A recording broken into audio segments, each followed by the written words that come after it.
सास ने पढ़ी कक्षा 12वीं।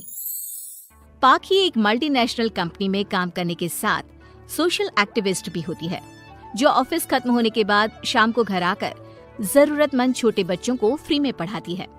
उसकी इस खूबी से बाकी लोगों के साथ सास भी बहुत खुश होती है। तुम सच में बहुत अच्छा काम कर रही हो बेटा, बस ध्यान रखना बच्चे आधे रास्ते में कहीं भटक ना जाए। भटकने से मेरा मतलब सिर्फ गलत काम करना नहीं है। कोई घर की जरूरत के लिए नौकरी करने लगे या किसी के घर वाले उसकी शादी करा दे, यह भी तो मंजिल से भटकना ही होता है ना।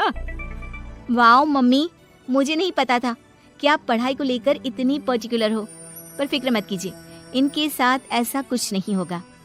बहू की बात पर मुस्कुराकर सास चली जाती है और पाखी बच्चों को पढ़ाने में बिजी हो जाती है। उसी रात पाखी और विराट साथ बैठकर बातें कर रहे होते हैं, जिसमें बहू सास की पढ़ाई को लेकर नजरिए का विराट के सामने जिक्र करती है। हाँ, मुझे सब पता है। ऐसे ही नहीं ये नालायक लड़का इतना पढ़ लिया।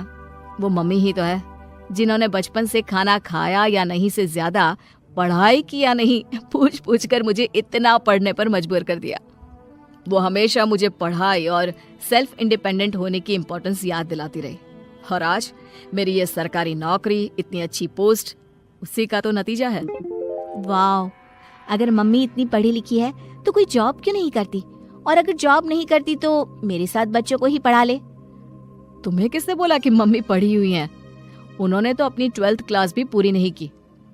उससे पहले ही नाना जी ने मम्मी की शादी करा दी।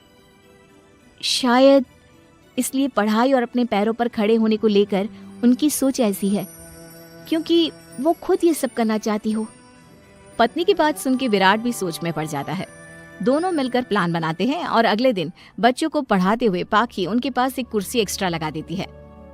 ये एक कुर्सी ज्यादा किसके लिए लगाई है बेटा? कोई नया बच्चा आने वाला है क्या? हाँ जी, आज से मेरी एक नई बच्ची मेरे पास, यानी कि मेरी सास, दोबारा पढ़ाई शुरू करने वाली है। अरे क्या पागल जैसी बात कर रही है? भला ये भी मेरी कोई उम्र है बच्चों के बीच बैठकर पढ़ने की? तू बस ना इनके भविष्य पर ध्यान दे, मुझ पर नहीं। मम्मी, सीखने की कोई उम्र नहीं होती, बस इच्छा होती है, और मुझे पता है कि आपके अंदर वो इच्छा आज भी जिंदा है। अरे तू बस अपने काम और इन बच्चों पर ध्यान दे। यहाँ बस सबको बोलने से मतलब है, किसी को नहीं सोचना। अगर बात बाहर निकली तो समाज क्या सोचेगा और परिवार का कितना नाम बदनाम होगा।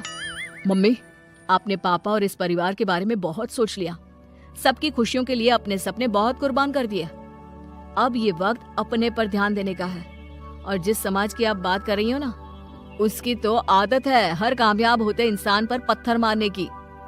बेटी को भी बहू का साथ देते देख सास गुस्से में अपना सर पकड़कर बड़बड़ाते हुए वहाँ से चली जाती है। ये स्टूडेंट थोड़ी जिद्दी है, पर इन्हें मैंने 12th क्लास पास नहीं कराई तो मैं भी अपनी सास की बहू नहीं। ये देखने में तो मजा ही आ जाएगा। इसी के साथ पति पत्नी मिलकर सास को पढ़ाने के मिशन पर लग जाते हैं, लेकिन सास उनकी हर कोशिश को नाकाम कर देती है। एक शाम विराट अपनी मम्मी के लिए 12th क्लास की बुक्स लेकर आता है, जिन्हें देखकर इस बार सास का गुस्सा उन दोनों पर मानो फूट ही पड़ता है। अरे तुम दोनों का दिमाग खराब हो गया है क्या, जो ये बेवजह की जिद पकड़े बैठ गए हो? मैंने एक बार बोल दिया ना, मुझे कोई पढ़ाई नहीं करनी। इसके बाद मेरी पढ़ाई को लेकर मुझे घर में कोई जिक्र नहीं चाहिए। पोता पोती पकड़ने की उम्र में किताबें पकड़ूंगी तो अच्छी लगूंगी क्या? अरे परिवार का मजाक बन जाएगा। मम्मी, पोते पोती आप पढ़ने के बाद भी तो खिला सकती हो। और रही मजाक बनाने वाले लोगों की बात, तो उनके पास खुद का कोई सपना होता नहीं, इसलिए दूसरों की उड़ान रोकने की कोशिश करते रहते हैं। बस एक बार माँ, आप कोशिश तो करो। अगर अच्छा नहीं लगा तो हम दोबारा कभी नहीं बोलेंगे।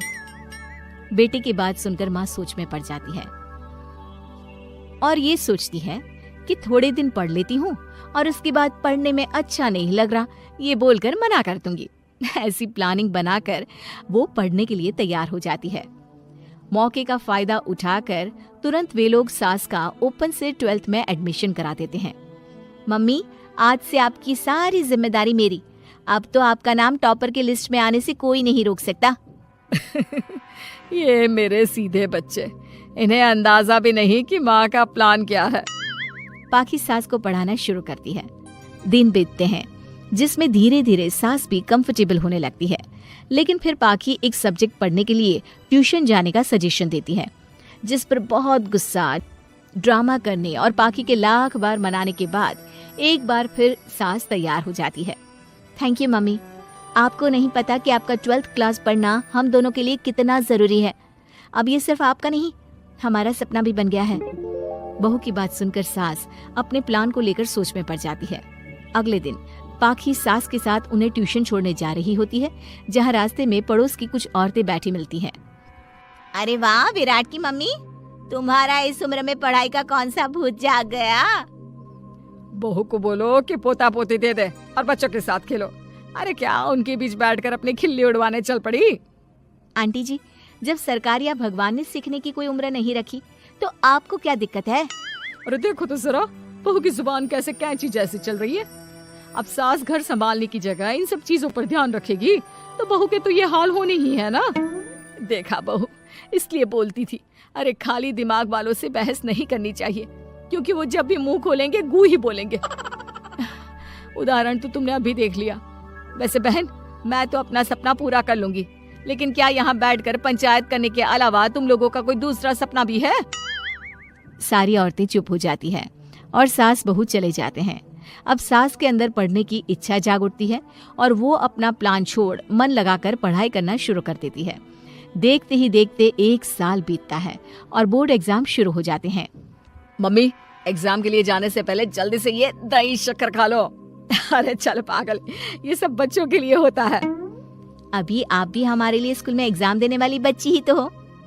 बच्चों का प्यार देखकर सासू माँ खुश हो जाती है और दही शक्कर खाकर विराट के साथ घर से निकल जाती है, जो मम्मी को एग्जाम सेंटर पर छोड़ ऑफिस चला जाता है।